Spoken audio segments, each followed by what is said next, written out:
Demon slayer के last episode में हमने देखा था कि तांजीरो जो होता है वो ग्योमी की ट्रेनिंग को भी कंप्लीट कर लेता है और इसके बाद ग्योमी जो होता है वो तांजीरो की काफी ज्यादा तारीफ करता है और साथ ही उसको अपनी बैक स्टोरी भी बताता है जो कि काफी ज्यादा इमोशनल होती है। और तांजीरो इसके बाद बोलता है कि मैं हमेशा आपकी बात मानूंगा और आप जो भी कुछ मुझे सिखाओगे मैं वो जरूर सीखूंगा। और इसके बाद तांजीरो जो होता है वो गेन्या के साथ थोड़ी देर बात करता है और इसके बाद वो अगले हाशिरा की ट्रेनिंग के लिए निकल जाता है। और इसके बाद वो ग्यू के पास जाता है जहाँ पे वो जाते ही देखता है कि सानेमी और ग्यू दोनों आपस में लड़ रहे थे और तांजीरो को लग रहा था कि वो दोनों वहाँ पे सीरियसली लड़ रहे हैं। और इसके बाद वो उन दोनों की बैटल जाके छुड़ाता है, लेकिन इस बात पे सानेमी काफी ज्यादा गुस्सा हो जाता है और तांजीरो के फेस पे एक जोरदार पंच मारता है। और जब सानेमी घर जा रहा होता है ना तो उसको एहसास होता है कि कोई उसका पीछा कर रहा है और तभी वो अचानक से नाकिमा की आंखों को पकड़ता है और उसको पता लग जाता है कि इतने टाइम से उसके ऊपर पीछा किया जा रहा था। और माइकल जैक्सन जो होता है ना वो फाइनली उबुयाशिकी के घर पे आ जाता है। और अब आज के एपिसोड में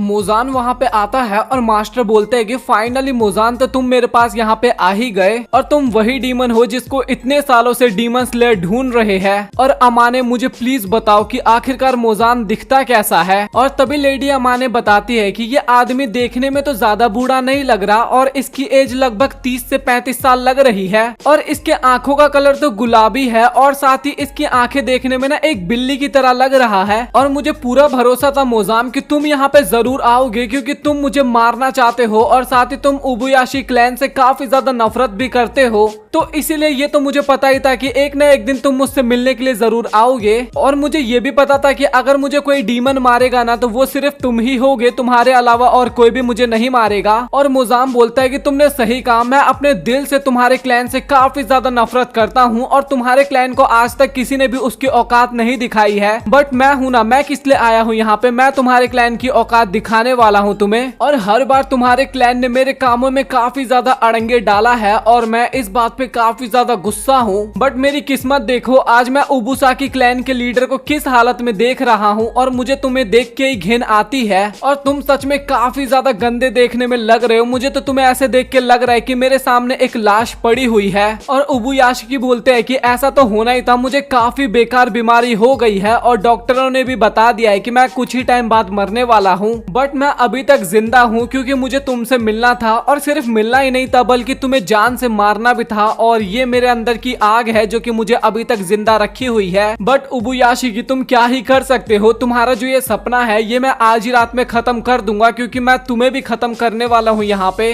तभी उबुयाशिकी बोलते हैं कि तुम्हें शायद पता ना हो बट हम दोनों के शरीर में बहने वाला खून एक ही है, बस प्रॉब्लम सिर्फ यही है कि तुम काफी टाइम पहले मतलब कि हजारों साल पहले जन्म लिए थे और मैं अभी जन्म लिया हूँ, तो हम एक तरह से फैमिली नहीं हुए मेरे हिसाब से। तो मोजांग बोलता है कि तुम मुझे ये सब क्यों ही बता रहे हो क्योंकि इन सब चीजों से मुझे कोई फर्क नहीं पड़ता और अब मेरी फीलिंग्स भी खत्म हो चुकी है इन सब चीजों को लेके। और उबुयाशिकी बताते हैं कि मैं ये सब तुम्हें इसलिए बता रहा हूँ क्योंकि हमारे क्लैन ने तुम जैसे एक मॉन्स्टर को जन्म दिया था और इस कारण ही हमारे क्लैन को श्राप मिला था। और उस श्राप के अनुसार बताया गया था कि हमारे क्लैन में बच्चे जो पैदा होंगे वो काफी ज्यादा कमजोर होंगे और ये श्राप था मतलब कि मिला था इनको और काफी जल्दी उन बच्चों की मौत भी हो जाएगी। और एक टाइम तो ऐसा आ गया था जब हमारा क्लैन खत्म ही होने वाला था, लेकिन एक पुजारी ने हमें एक सॉल्यूशन बताया था इसका। और उनका कहना था कि हमने जिस डीमन को बनाया है, जिस डीमन को पैदा किया है और उस डीमन को मारने में हमें अपनी पूरी लाइफ को व्यतीत करनी होगी, मतलब कि हमें तुम्हें मारना होगा और यही इकलौता रास्ता है जिससे हम अपने क्लैन को बचा सकते थे। और इस कारण हमने उस पुजारी के जनरेशन के ही लड़कियों के साथ शादी की, जिस कारण हमारे जो बच्चे पैदा हुए वो ज्यादा जल्दी नहीं मरे। और कमजोर तो हम उस टाइम पे भी थे बट हमारी लाइफ अब थोड़ी ज्यादा बढ़ चुकी थी, लेकिन इसके बाद भी कर्ज हमारे ऊपर कंटिन्यू रहा और हमारे क्लैन में ऐसा कोई भी नहीं बचा जो कि 30 साल से ज्यादा तक जिंदा रहा हो। और तभी मोजाम बोलता है कि भाई तू पागल वागल है क्या, जो बीमारी तुझे हो गया है क्या तेरा उसने दिमाग भी खत्म कर दिया है? और जो तुम घटना मुझे इतने टाइम से बता रहे हो ना भाई, उससे तो कुछ लेना देना ही नहीं है इस चीज का।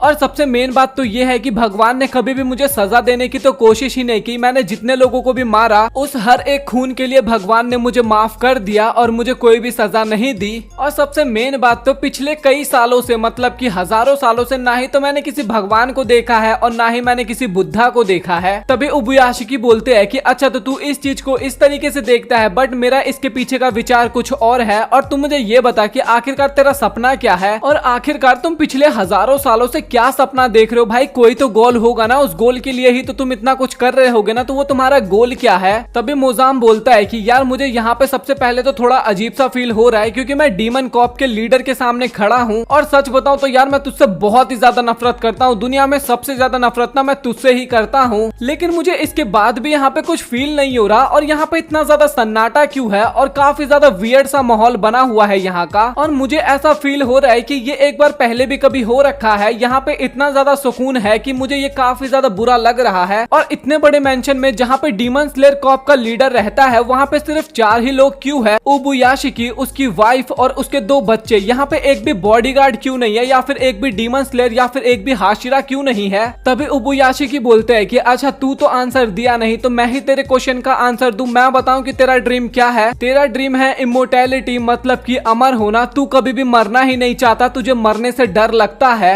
तभी मोजाम बोलता है कि हाँ भाई तूने एकदम सही कहा, और तू फिक्र मत कर, क्योंकि मैं इस सपने को ना काफी जल्दी पूरा करने वाला हूँ और मैंने सपना स्टार्ट कर भी दिया है पूरा करना। तो गाइज एक अनाउंसमेंट है, मैंने एक चैनल ओपन किया है और उसका लिंक मैंने ना डिस्क्रिप्शन में दे दिया है। और उस चैनल पे मुझे आप लोगों की सपोर्ट की बहुत ही ज्यादा जरूरत है। और उस पे मैं एनिमे की वीडियोस अपलोड करता हूँ जो कि काफी ज्यादा लंबी होती है, तो प्लीज एक बार जाके उस चैनल को चेकआउट कर लेना। और उस पे मैंने कुछ वीडियोस भी अपलोड कर रखे हैं, तो वो भी आप चेकआउट कर सकते हो, आपको अवश्य पसंद आएंगे वो। और डिस्क्रिप्शन में लिंक मिल जाएगा, चैनल का नाम है फील एक्सप्लेनेशन, तो वो भी आप जाके चेकआउट कर लेना। तो अब टॉपिक पे आते हैं। और बस मुझे अपने सपने को पूरा करने के लिए नेज़ुकी की जरूरत है, और मैं उसको जैसे ही ढूंढ लूंगा मेरा सपना हो जाएगा पूरा। और तभी उबुयाशिकी बोलता है कि पर तू फिक्र मत कर भाई, मैं तेरा ड्रीम कभी भी कंप्लीट होने नहीं दूंगा। तभी माइकल जैक्सन बोलता है कि तुझे अपने आप पे कुछ ज्यादा भरोसा नहीं है उबुयाशिकी? और क्या तुझे सच में लगता है कि तूने नेज़ुको को जहाँ पे छुपा के रखा होगा वो एकदम सेफ जगह है? और तू फिक्र मत कर, क्योंकि मेरे पास काफी सारा टाइम है, मैं कभी भी उसको ढूंढ लूंगा। बट तेरे पास तो नहीं है ना टाइम, तू काफी जल्दी मरने वाला है। तभी उबुयाशिकी बोलते हैं कि तूने काफी बड़ी गलती की है मोजांग, और तुझे यही नहीं पता कि इटर्निटी होता क्या है। वो इंसानों की फीलिंग्स होती है जो कि हमेशा जिंदा रहती है, चाहे हम जिंदा रहे या फिर ना रहे। और हजारों सालों से डीमन स्लेयर ने अपनी सारी यादों को संभाल के रखा है। हमारी फैमिली के काफी सारे लोग मारे गए, लेकिन उन सभी की यादें हमारे अंदर अभी भी जिंदा है। और फीलिंग्स को कभी भी खत्म नहीं किया जा सकता, चाहे कितने भी साल बीत जाए। और लोग उन लोगों को तो कभी भी माफ नहीं करते जिन्होंने उनके करीबी को मारा है। और साथ ही तुझे भी उन सभी परिवार वालों ने कभी भी माफ नहीं किया है जिनको तूने 1000 सालों से मारा है। और मोजाम, तुमने टाइगर के पूंछ पे पांव रख के काफी ज्यादा गलती कर दी, और अब तुमने ड्रैगन को जगा दिया है जो कि तुम्हारी तरफ आ रहा है। और वो लोग इतने टाइम से आराम कर रहे थे, सो रहे थे, बट तुमने उनको जगा दिया है, और ये तुम्हारे लिए काफी ज्यादा भारी होने वाला है। और बस अब वो सभी लोग तुम्हारे पीछे पड़ चुके हैं, और वो तुम्हें बिल्कुल भी नहीं छोड़ेंगे। चाहे तुम मुझे मार दो, लेकिन हमारी आर्मी पे उसका कुछ असर नहीं होगा। उनका मेन गोल ही तुम्हें मारना है, उसके लिए चाहे हमें कितना भी सैक्रिफाइस देना पड़े। और अगर हमने तुमको मार दिया ना, तो तुम्हारे साथ जो भी डीमंस है वो सभी मारे जाएंगे। और ये सुनने के बाद ना भाई वहाँ पे अब माइकल जैक्सन काफी ज्यादा गुस्से में हो जाता है। और आई नो भाई, अभी तक दोनों की बकवास चल रही थी, ये मुझे भी काफी ज्यादा बोरिंग लग रहा था, बट ये मेजर पार्ट है इस एपिसोड का। और मुझे ऐसा लग रहा है कि तुमने मेरी बातों पे अभी रिएक्ट किया, तो चलो फिर मेरा बोलना कुछ तो सही गया। और मुझे जो भी कुछ बोलना था ना, मैंने वो तुम्हें बोल दिया है। और भाई प्लीज यार माफ करना, मैंने तुझे इतना बताना भूल गया कि मैंने तुझे बोला था कि मेरी मौत उतनी ज्यादा इंपॉर्टेंट नहीं है, बट मैं इसको बेकार तो नहीं जाने दूंगा।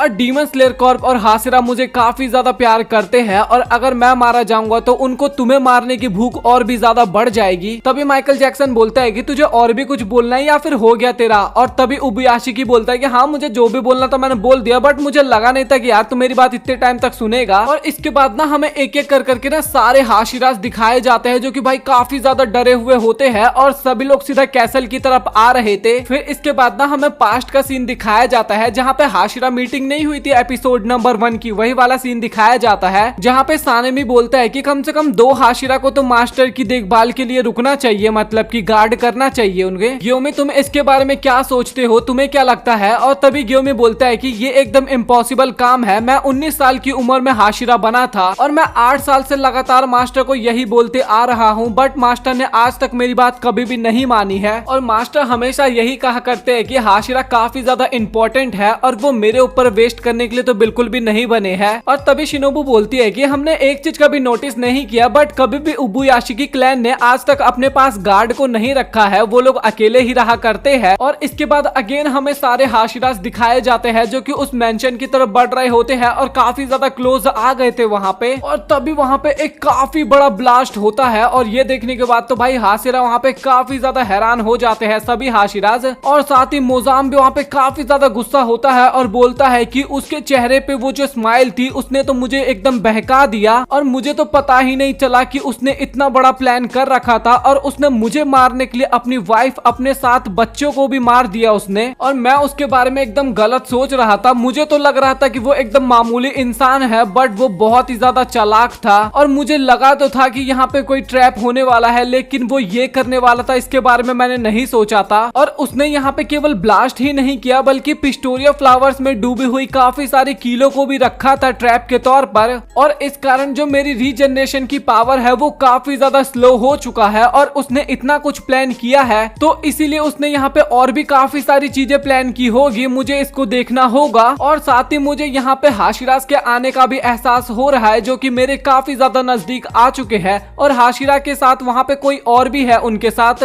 और मुझे तो ये लगा ही नहीं था कि उबुयाशिकी बस अपने आप को एक चारे के तौर पे यूज करेगा मुझे मारने के लिए, और मुझे तो पता ही नहीं था कि वो मुझसे इतना ज्यादा नफरत करता है। और तभी वहाँ पे एक ब्लड डीमन आर्ट से अटैक होता है मोजाम के ऊपर और कांटों में वो चारों तरफ से घिर जाता है और वो सोचता है कि आखिरकार ये आर्ट है किसका। और वो जो कांटे थे ना वो उसकी बॉडी के आर पार हो चुके थे और वो सोच रहा था कि मैं तो इसको हटा भी नहीं पा रहा अपने शरीर से, बट वो इससे उतना ज्यादा नहीं घबराता क्योंकि वो सोच रहा था कि मैं इसको अपने शरीर में एब्जॉर्ब कर लूंगा। लेकिन तभी वहाँ पे तमाओ आ जाती है और वो अपना हाथ ना सीधा माइकल जैक्सन के छाती में डाल देती है। और तभी माइकल जैक्सन पूछता है कि तमाओ आखिरकार तुम यहाँ पे कर क्या रही हो। और तभी तमाओ बताती है कि तुम पूछ रहे हो कि ये ब्लड डीमन आर्ट किसका है, और ये उसी इंसान का ब्लड डीमन आर्ट है जिसको तुमने आसाकुसा में एक डीमन में चेंज किया था। और तभी तमाओ बोलती है कि तुमने मेरे हाथ को एब्जॉर्ब कर लिया है, बट तुमने ये तो पूछा ही नहीं कि आखिरकार मेरे हाथ में था क्या। और मेरे हाथ में वो मेडिसिन थी जो कि किसी भी डीमन को एक इंसान में कन्वर्ट कर सकता है, और क्या तुम्हें इसका असर हो भी रहा है या फिर नहीं, मुझे जरा बताओ तो सही। और मोजाम भी बोलता है कि तुम ऐसा नहीं कर सकती, और तमाओ बोलती है कि बट मैंने तो ये कर दिया और मैंने ये मेडिसिन बना भी लिया है और मैं इस चीज को कभी भी अकेले नहीं बना सकती थी, इस काम में मेरी काफी सारी लोगों ने मदद की है। और तभी माइकल जैक्सन बोलता है कि तमाओ तुम काफी ज्यादा बढ़िया हो, बट तुम्हारा गुस्सा जो है ना वो काफी ज्यादा अड़ियल है, और तुम ये मुझे बताओ कि आखिरकार तुम्हारे बच्चों और तुम्हारे हस्बैंड को मारा किसने है। और वो मैं तो बिल्कुल भी नहीं था, वो तो तुम ही थी जिन्होंने उन दोनों को खाया था।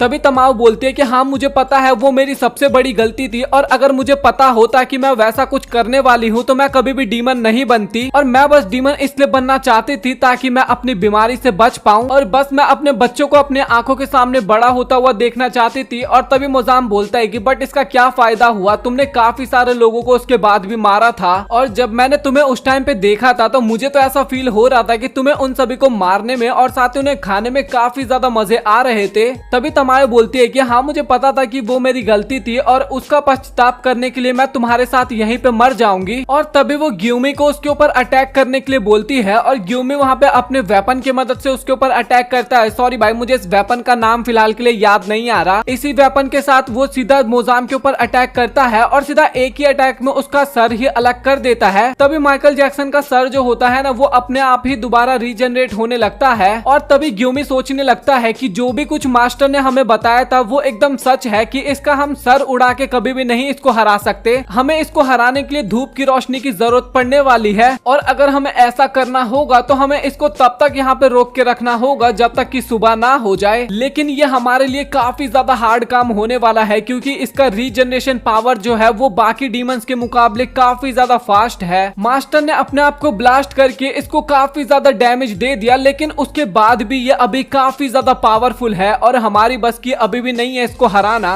लेकिन इसके बाद भी हमारे पास कोई ऑप्शन नहीं है और इसको हमें सुबह तक ऐसे ही रोक के रखना होगा। और तभी वहाँ पे विंड हाशिरा सानेमी आता है और वो पूछता है कि आखिरकार यहाँ पे चल क्या रहा है भाई, मुझे तो बताओ कुछ, और क्या तुम ही हो वो, और आखिरकार तुमने मास्टर के साथ किया क्या है। और तभी स्टोन हाशिरा बोलता है चलो तो फाइनली सारे हाशिराज यहाँ पे आ चुके हैं और सभी लोग गौर से मेरी बात सुनो, ये मुजानता माइकल जैक्सन है और अगर हम हमने इसका सर भी उड़ा दिया ना, उसके बाद भी ये नहीं मरने वाला है। और इसीलिए अगर हमें इसको हराना है तो हमें यहाँ पे इसको सुबह तक रोक के रखना होगा। और यही मास्टर का फाइनल ऑर्डर था। और सभी लोगों ने वहाँ पे पहली बार मोजान को देखा था और वो लोग भी काफी हैरान होते हैं। और सभी लोग भाई अपनी एकदम फुल फॉर्म में आ जाते हैं और सभी लोग उसके ऊपर अटैक करने के लिए जाते हैं। बट रुको, यहाँ पे भाई मोजान इतनी जल्दी तो नहीं हार सकता, इतनी आसानी से तो नहीं हार सकता। और उसके फेस पे आता है एक स्माइल और वो बोलता है कि क्या तुम्हें क्या लगा था कि तुम मुझे इतनी आसानी से हरा दोगे। और वहाँ पे खुलता है इन्फिनिटी कैसल का रास्ता, मतलब कि वो मोजाम का ट्रिक था। और तभी मोजाम बोलता है कि क्या तुम सबको लगा था कि तुमने मुझे यहाँ पे ट्रैप किया है, बल्कि ट्रैप तो मैंने तुम्हें किया है यहाँ पे, और आज ही रात में तुम सबका पत्ता यहाँ पे कट करने वाला हूँ। और गिरते वक्त भी तानजीरो बोलता है कि मोजाम तू फिक्र मत कर, क्योंकि तू तो मेरे हाथों ही मरेगा और मैं तुझे नर्क में भेज के छोड़ूंगा। और मोजाम भी वहाँ पे तानजीरो को पोक करता है भाई कि तेरे बस की ना तू रहने दे, और करना भी है तो आ जाइए पहले मेरे पास, फिर करियो। और इसी के साथ यहाँ पे हम खत्म करते हैं हाशिरा ट्रेनिंग आर्क। मतलब कि ये जो मैंने प्रॉपर एपिसोड आज का बनाया है ना, अब मुझे नहीं पता कि ये हमें एपिसोड्स में दिखाया जाएगा इतना कुछ या फिर नहीं। बट ये ना हिडन कासल आर्क जो है ना 5वां सीजन है, ये पूरा का पूरा वहां से एपिसोड एक्सप्लेन किया है। और लिटरली भाई मुझे ये एपिसोड एक्सप्लेन करने में ना थोड़ा ज्यादा टाइम लगा।